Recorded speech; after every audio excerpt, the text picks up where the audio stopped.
You can't remember the last time you felt genuinely excited about something. A notification pops up. You get a tiny hit of pleasure that disappears in seconds. You scroll for hours, but feel emptier when you stop. You achieve something you thought would make you happy, and within minutes, you're already looking for the next thing. Food doesn't taste as good. Music doesn't hit the same. Hobbies that used to bring you joy now feel like chores. And you're wondering, what's wrong with me? Why can't I feel happiness like I used to? The answer isn't depression, though it can look similar. It's not laziness or ingratitude. It's dopamine dysregulation. Your brain's reward system has been hijacked, recalibrated to crave constant stimulation at levels that natural experiences can't match. And the worst part, it's by design. In the next 25 minutes, we're breaking down the neuroscience of dopamine, how modern technology exploits your brain's reward pathways, why you're stuck in a cycle of craving and emptiness, and most importantly, how to recalibrate your brain to feel pleasure again. This isn't about willpower. This is about understanding the chemistry controlling your life. Welcome back to Psychopath, where we decode your mind. If you're ready to understand why nothing feels good anymore, hit subscribe because this gets scientific. Let's start with what dopamine actually is, because most people misunderstand it. Dopamine is a neurotransmitter, a chemical messenger in your brain. But it's not the pleasure molecule. That's the common misconception. Dopamine doesn't create pleasure. It creates motivation, anticipation, and the drive to seek rewards. Think of dopamine as the wanting system, not the liking system.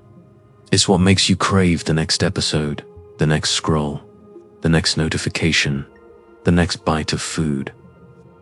The actual pleasure you feel when you get what you want. That comes from other neurochemicals like opioids and endorphins. But dopamine is what drives you to pursue those experiences in the first place. And here's the critical part. Your brain's dopamine system evolved in an environment of scarcity. For 99% of human history, rewards were rare and unpredictable. Finding food, securing safety, connecting with others, these were high dopamine events because they were crucial for survival and they didn't happen constantly. Your brain developed a system that released dopamine when you anticipated a reward and then a burst when you got it, motivating you to repeat behaviors that increased your chances of survival. But now we live in an environment of abundance, infinite content, instant gratification, constant stimulation. Your dopamine system is being activated hundreds, sometimes thousands of times a day. Every notification, every like, every swipe, every new piece of information triggers a small dopamine release. And your brain isn't designed for this. It's like an engine built for occasional sprints being forced to run at maximum RPM 24/7. Eventually, something breaks. That something is your dopamine sensitivity. When your brain is constantly flooded with dopamine, it adapts. It downregulates, meaning it reduces the number of dopamine receptors to protect itself from overstimulation. Think of it like turning down the volume on a speaker that's too loud. Except you're not turning down the speaker. You're making yourself less able to hear. Now, activities that used to give you a normal dopamine hit, reading a book, having a face-to-face conversation, taking a walk in nature, these register as barely noticeable. Your brain's threshold for stimulation has been raised so high that normal life feels boring, flat, meaningless. Let's get specific about how this happens with social media because it's the clearest example. When you open Instagram, TikTok, Twitter, or YouTube, you don't know what you're going to see. This unpredictability is key. Neuroscience research shows that unpredictable rewards release more dopamine than predictable ones. It's the same mechanism that makes gambling addictive. Every scroll is a mini slot machine pull. Will this be interesting? Funny? Shocking? You don't know, and that uncertainty keeps you hooked. The algorithm is designed to maximize this. It shows you just enough good content to keep you scrolling, mixed with mediocre content so the good hits feel more rewarding. And when you do get that hit, the dopamine spike from a viral video or a post that resonates, your brain wants more immediately. So you keep scrolling, chasing that next hit. But each scroll gives diminishing returns. The dopamine spikes get smaller. You're not enjoying it anymore, but you can't stop. That's not a character flaw. That's your neurochemistry being exploited. Now, let's talk about the dark side of this. The psychological and physiological consequences of chronic dopamine dysregulation. First, anhedonia, the inability to feel pleasure from things that used to bring you joy. Activities that require sustained attention and delayed gratification. Learning a skill, building something, deep relationships, these require baseline dopamine sensitivity to feel rewarding. When your receptors are downregulated, these experiences feel like work with no payoff. You start avoiding them because your brain doesn't register the reward. Second, impaired impulse control. The prefrontal cortex, the part of your brain responsible for decision-making, planning, and self-control, relies on healthy dopamine signaling. When dopamine pathways are dysregulated, this system weakens. You know you should work on that project, but you open social media instead. You know you should go to bed, but you keep scrolling. You're not lazy. Your brain's impulse control mechanism is compromised. Third, increased anxiety and depression. Dopamine dysregulation is strongly linked to mood disorders. When your brain's reward system isn't functioning properly, you experience emotional flatness, lack of motivation, and persistent feelings of emptiness. This looks like depression, but it's neurochemical, not purely psychological. Traditional talk therapy might help you understand why you feel this way, but it won't fix the underlying dopamine problem. Fourth, tolerance and escalation. Just like with drugs, you need increasingly intense stimulation to get the same dopamine response. This is why content keeps getting more extreme. More shocking headlines, more outrageous takes, more graphic imagery. Creators and platforms know they're competing for your increasingly desensitized attention, and you're stuck in an arms race where normal stimulation loses every time. Let me give you a real-world example to illustrate this. Alex, a 26-year-old software developer, came to therapy complaining of depression. He'd achieved everything he thought he wanted. Good job, financial stability, relationship, nice apartment. But he felt nothing. No satisfaction, no joy. Just numbness and constant restlessness. His daily routine: wake up, check phone immediately, browse Reddit for 30 minutes, work while constantly switching between Slack, email, Twitter, and coding, lunch while watching YouTube, evening gaming while simultaneously scrolling Instagram, bed while watching TikTok until 2 a.m. His brain hadn't experienced low stimulation environments in years. When we measured his phone use, he was averaging 9 hours of screen time daily, not counting work. His dopamine system was completely fried. We did a dopamine detox, which we'll discuss later, and within 2 weeks, he reported feeling emotions again. He cried watching a movie for the first time in months. He enjoyed a meal without needing to watch something simultaneously. He felt motivated to work on personal projects. His brain, given a break from constant overstimulation, began to recalibrate. Now let's talk about the neuroscience of addiction, because that's what we're really discussing. Brain imaging studies using fMRI show that social media addiction activates the same neural pathways as cocaine, gambling, and other addictive behaviors. Specifically, the nucleus accumbens, the brain's primary reward center, and the ventral tegmental area, which produces dopamine. When you get a notification, see a like, or watch an engaging video, these areas light up. And, just like with substance addiction, you develop tolerance. You need more to feel the same effect. You experience withdrawal when you stop. Irritability, anxiety, restlessness, the inability to focus. Your brain is literally going through withdrawal from dopamine hits. And here's what makes this particularly insidious. With drugs, you know you're using a substance. With digital addiction, it feels like normal life. You're just staying connected, being informed, relaxing. The addiction is invisible, normalized, even encouraged by society. Let's discuss why food doesn't taste as good anymore. Highly processed foods are engineered to deliver supernormal dopamine hits. Sugar, fat, and salt in combinations that don't exist in nature trigger massive dopamine releases. When you regularly consume these foods, natural foods that humans evolved eating, fruits, vegetables, whole grains, these barely register. Your brain's reward system has been trained to expect the intensity of Doritos, not the subtlety of an apple. Same principle applies across domains.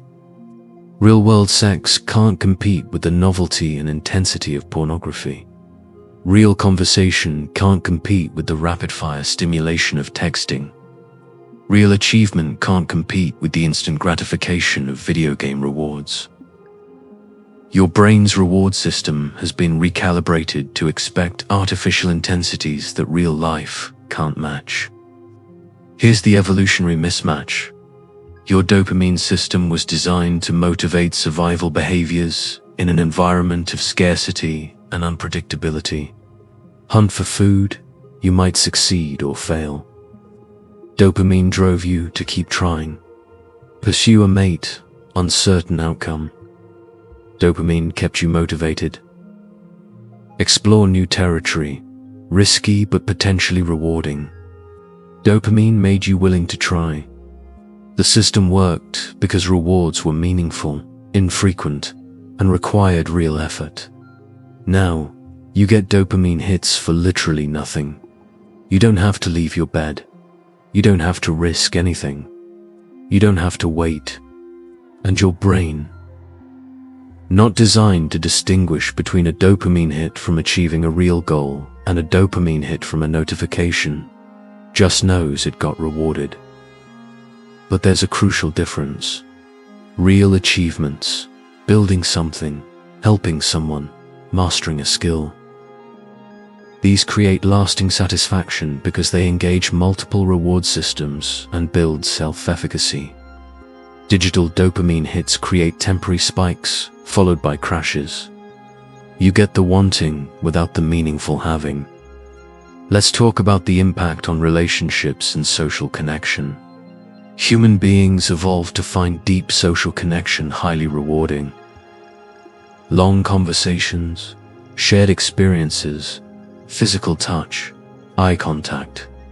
These trigger dopamine along with oxytocin and other bonding neurochemicals. But they require time, attention, and emotional vulnerability. They're high effort, high reward activities. Digital interaction is low effort, low reward, but higher frequency.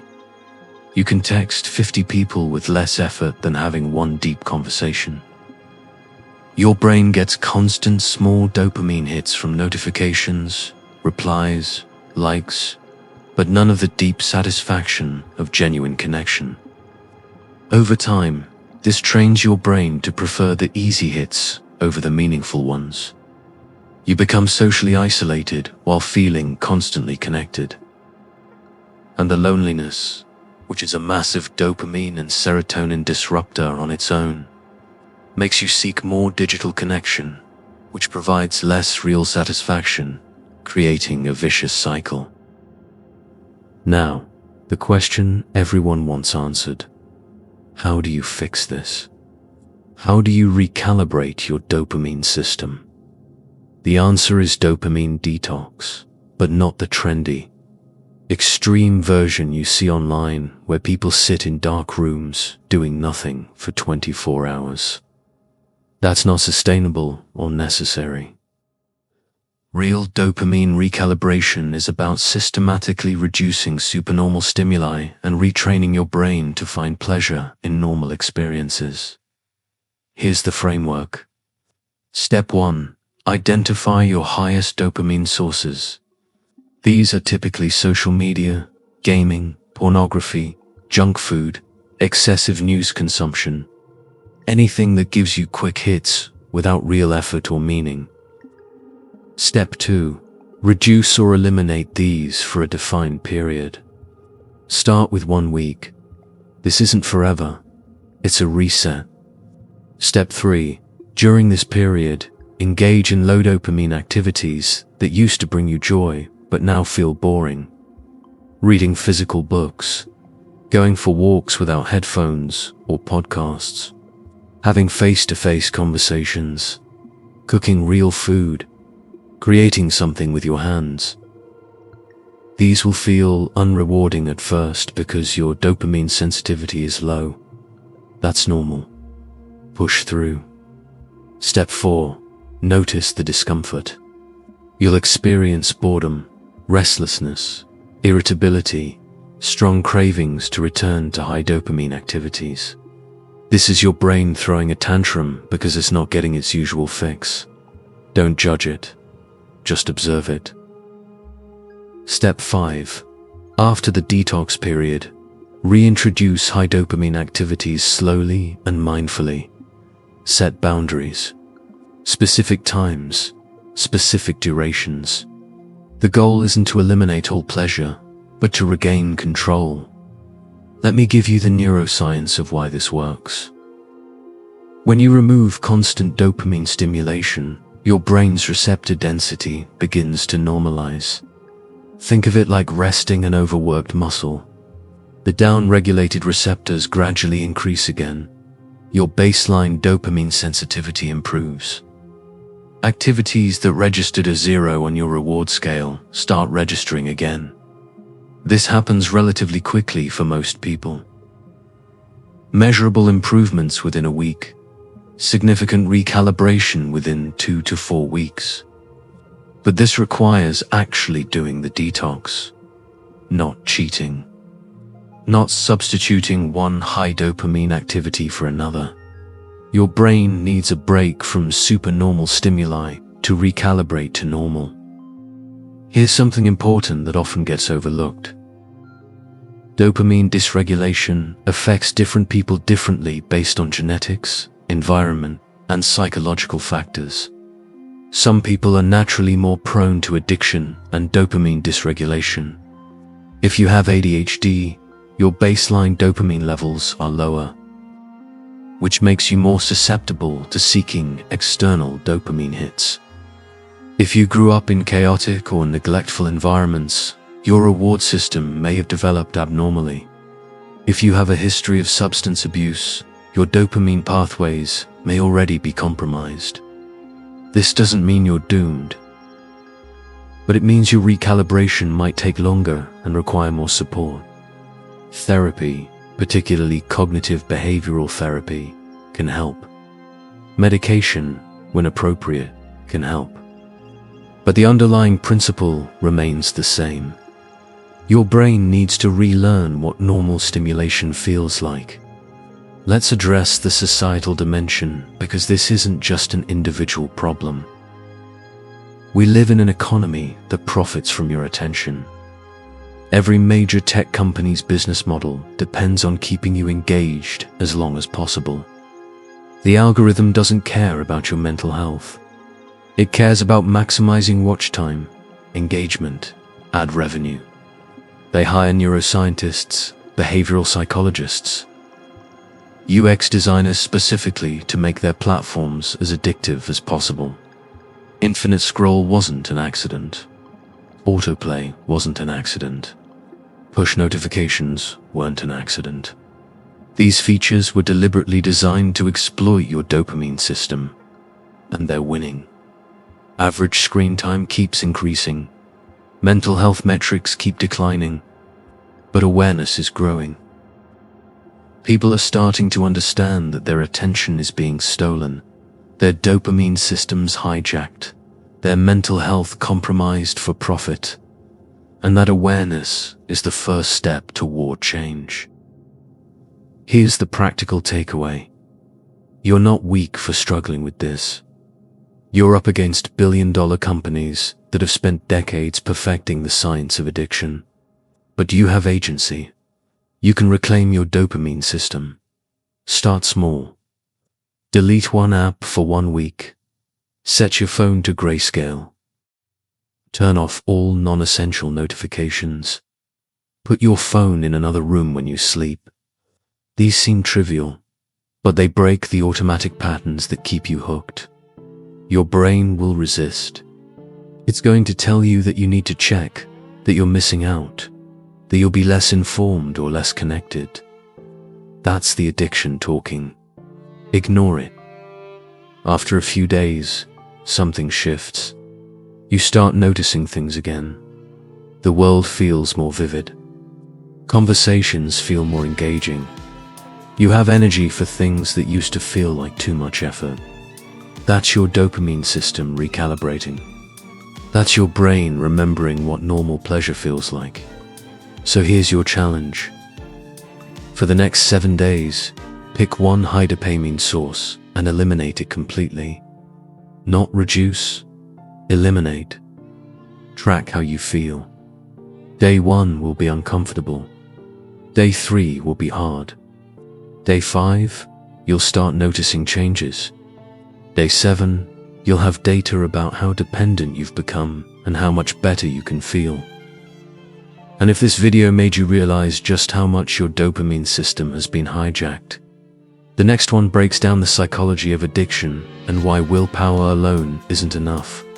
Hit subscribe, turn on notifications, and remember, you're not broken. Your brain is doing exactly what it was designed to do in an environment it was designed for. Change the environment. Reclaim your brain.